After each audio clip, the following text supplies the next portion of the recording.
This is our second highest performing group. This is our grade 4, grade 5 in the grand scheme of playing our LGPE music. This is probably one of more adept musicians that we have in the group. A lot of these students are comprised of sophomores, juniors, and seniors. There's also, I think, one freshman in here, right? Oh, two freshmen in here, which is awesome. That's fantastic. Raise your hand, freshmen. Oh, 3, yes, I forgot. Yeah, that's awesome. Good round of applause. So, the first piece we are playing is called Free World March by James Swearingen. It is an arrangement from a pretty prolific march composer, which goes by the name of Carl King. It's a pretty stereotypical march, so if you've heard our other marches that we've done so far, it's going to have the same kind of schematic theme. You're going to hear a lot of similarities, just kind of a different melody here and there. So here's Free World March. Woo!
Okay, the next piece we are playing is Loch Lomond. This is a beautiful, very just luscious, beautiful piece of music. It's going to probably sound familiar to you, and I do want to kind of read some of the program notes just a little bit.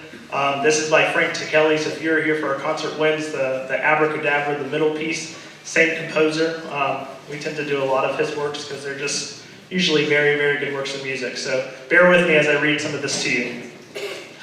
At the time in Scottish history when Loch Lomond was a new song, the United Kingdom, which united Scotland, England, and Wales, has already been formed, but the Highland Scots wants a Scottish, not an English king to rule. Led by their bonny Prince Charlie, they attempt unsuccessfully to deposit Britain's King George II. An army of 7,000 Highlanders were defeated on April 16, 1746 at the famous Battle of Culloden Moor. It is the same battle that indirectly gives rise to this beautiful song. After the battle, many Scottish soldiers were imprisoned within England's Carousel Castle near the border of Scotland. Loch Lomond tells the story of two Scottish soldiers who were so imprisoned.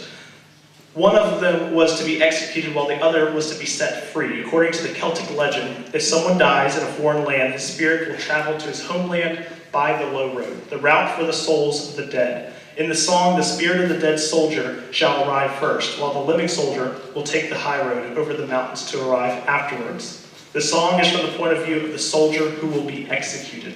When he sings, you'll take the high road and I'll take the low road. In effect, he is saying that you will return alive and I will return in spirit. He remembers his happy past by Jan Bonnie Banks, where me and my true love were ever wont to gay, accustomed to go. That's what that stands for. And sadly, accepts his death, the broken heart in kidney. Second spring again.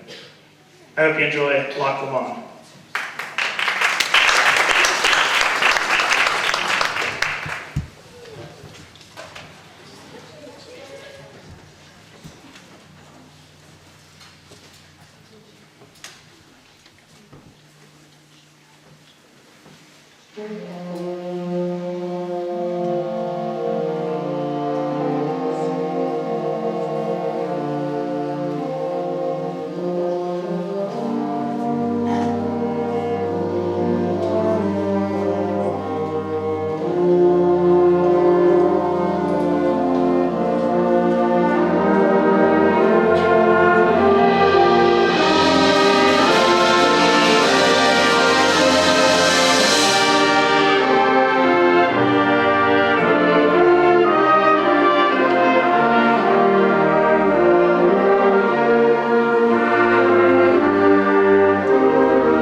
Wasn't that beautiful?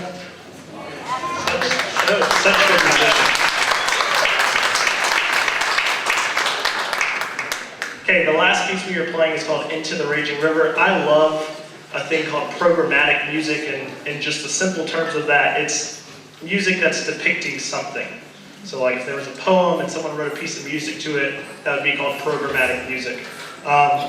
A lot of times some composers just compose music. It's like, why did you do it? Because I like the way it sounded. That was it. There's no story. Some people like to think there's a story.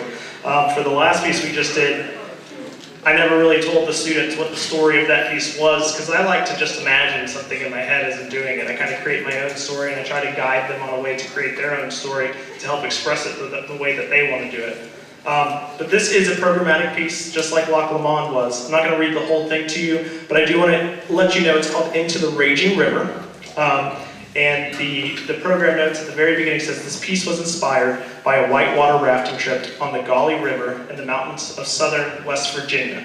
So you're going to kind of think of going down a whitewater rafting adventure. Sometimes it's going to be easy, sometimes it's going to be a little bit challenging.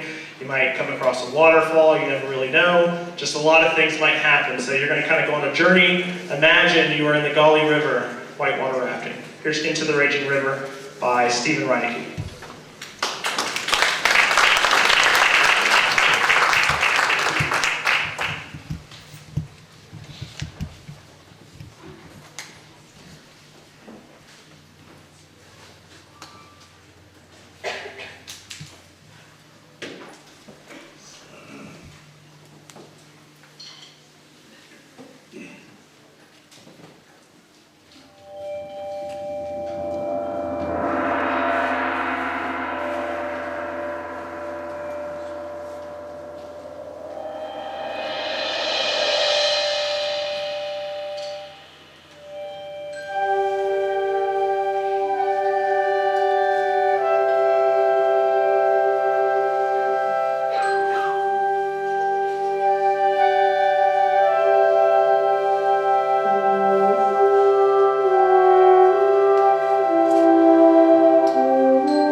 the Symphonic Band. Give them a round of applause. Okay, take your time. Fourth row, stand up. Just fourth row, stand up. Fourth row, stand up. And take your pictures.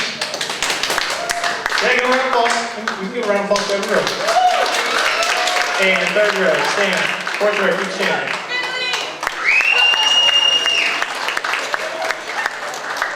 You can smile too, it's okay. Second row, stand. Percussion, start making your way around, you're going to come up front. First row, stand.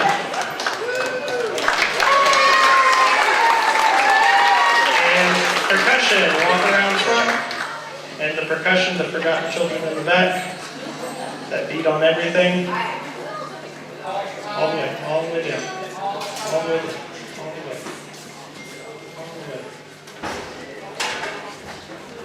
The percussion!